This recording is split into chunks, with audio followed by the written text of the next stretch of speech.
Hello summoners, welcome back to another Lance War video, and in this one our team is going to be Archangel, Dr. Doom and Nick Fury. Two of the three characters are stubborn, so they will be benefiting from the attacker tactics, kind of making the stubborn global tactic easier, because whenever you parry you get a charge, and whenever the opponent would get indestructible, like the indestructible would be removed instantly. Now, kind of a unique section 1 for me here in part 5. Usually the first fight is a Dark Hawk, it's empty this time, and the second fight is a Nick Fury, but this time we got Blade. I do see why Blade is placed here. I haven't seen him before, and I can see how like he can catch people off guard, because with enough power he can shrug off debuffs pretty quickly. And this is ebb and flow knockdown, so if someone parries and then going for a heavy attack, considering if this guy plays with max limber and he has a lot of power, then he can technically catch you off guard. But again, when you're used to fighting Nick Fury here, who just straight up becomes stun immune in one phase, then a Blade is always like really easy. And 25 hits, section 1 is over. And this is not going to be a short war video. We do have some longer fights coming, and we also have some mini boss action this fall. So now we have a thing on ebb and flow intercepts, which is another pretty unique placement. Haven't seen him before. Not a bad placement, because again, usually from what I've seen, if you place common defenders on path 5, you place Rhino and Nova on ebb and flow intercept, they will most likely get soloed every single war, in tier 1, tier 2 at least, because people are just so used to fighting them, and there's just like no risk of dying. I fought rank 3 Novas with my 565 and come out with basically the same health that I went in with. Like, there's plenty of room for error and you can still make it out alive. But this fight I was kind of worried about, because again, I haven't done this before, and I brought Nick Fury exclusively for this. Considered bringing Void, or it was between Void and him, but then I've heard that if you like knock his shield down, then all the debuffs will be removed, so I didn't want to deal with that. But it is not going to be a quick fight. I did expect it to be a really long fight, because you have the shield from the ebb and flow intercept, and you kind of need to manage the rock stacks as well, so that's why you have to keep his power meter in check and intercept at the same time from time to time to get in some decent damage. Then his awakened ability will kick in sometimes to give him the really strong protection. He is luckily running suicide masteries, which is helping me a little bit. I don't think recoil is proccing every single time. I messed up that time, was really worried, and in the corner here, really glad actually that I brought Nick Fury, because it's really easy to control his and of course, as I was saying, that it's easy to control his rock stacks. I messed up and took a few hits, but this is something that I was waiting for. Whenever his shield is down, you can use your SP3 and do decent amount of damage, because his protection shield will actually trigger after it. The fact that I'm using Nick Fury, who is a stubborn attacker, makes this fight much easier, because I'm not great at evading his special without proccing Dex, so he would have gotten indestructible a lot, but actually I was doing alright at the end, and again recoil is also helping me. So I'm not sure if I get a 6-star rank 3, then I would again be pretty afraid, if considering like he doesn't place with suicide masteries, and but overall with Nick Fury, I think time would not be a problem. 2 minutes 40 seconds left, and because we don't have to deal with stubborn, even rank 3 should not be that difficult. So we was trying to get an intercept there, took him down, and we will move on to the most common fight of path 5 ever.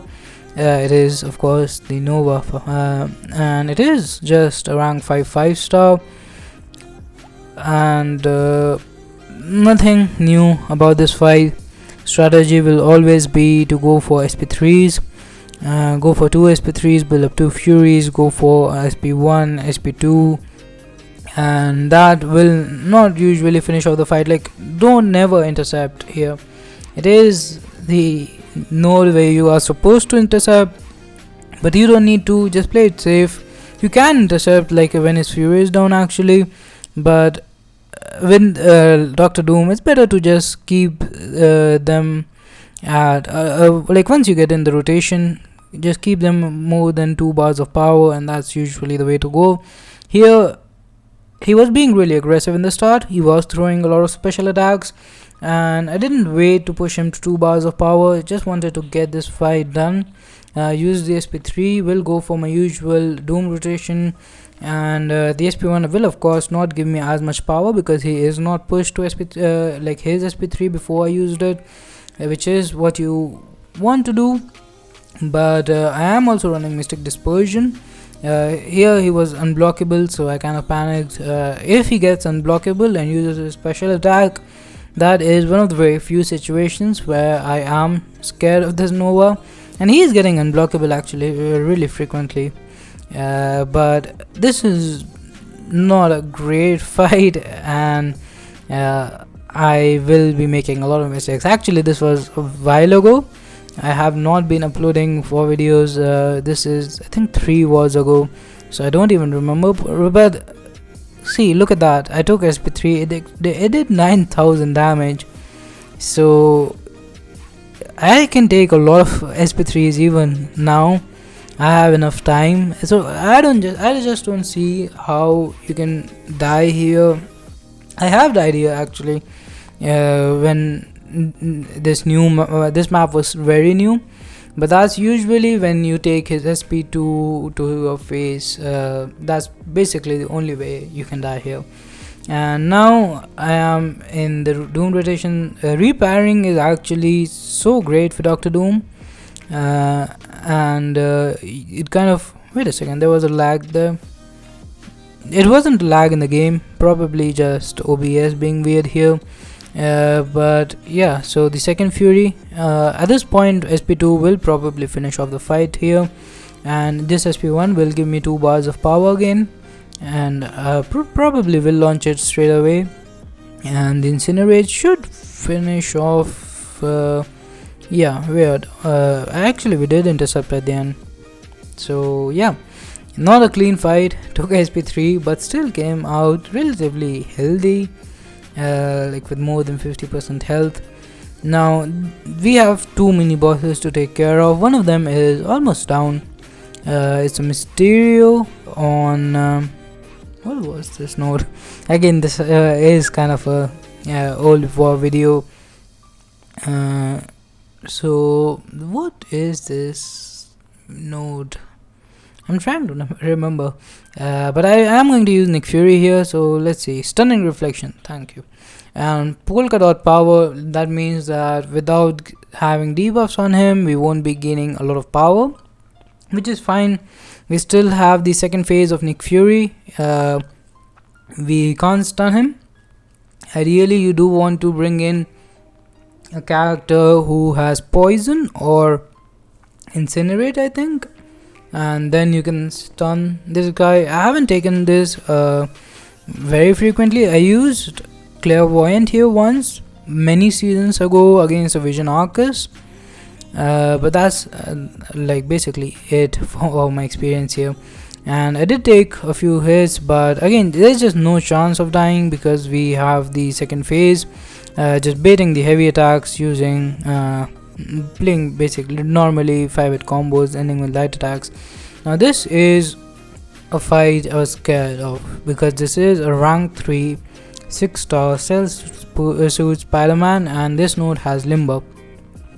Now my plan here is not great. It is to use Archangel, and I went in the fight. I wasted a parry because I was so excited when I saw that he had Suicide Zone. So one heavy attack, already 1 neurotoxins in. Second heavy attack didn't convert. Now my limbers are running out. Like my limber is causing my parry time to be really less. But I do have 3 or more neurotoxin. He can't evade now. I used my SP2. I can't use heavy attack after stun reliably here. So this is kind of a tricky position. But the neurotoxin expires, gives me a stun. Kind of mess up there. But bleed and poison are still doing some decent damage without converting to neurotoxin. We are taking damage from the degeneration here, but we will be using SP1, which will actually finish off the fight. So pretty crazy fight actually, like taking hits from rank 3 and still surviving. Was pretty happy, but it would have been a completely different story if he wasn't running suicide masteries there. And yeah, these guys, they're pretty decent alliance, but they are, I guess, more alliance quest focused, because most of them were running suicide masteries, and yeah, no items like as in potions. So that is always great. So thanks for watching. Huge shout out to all the MVPs, and that's gonna do it for this one. Bye bye.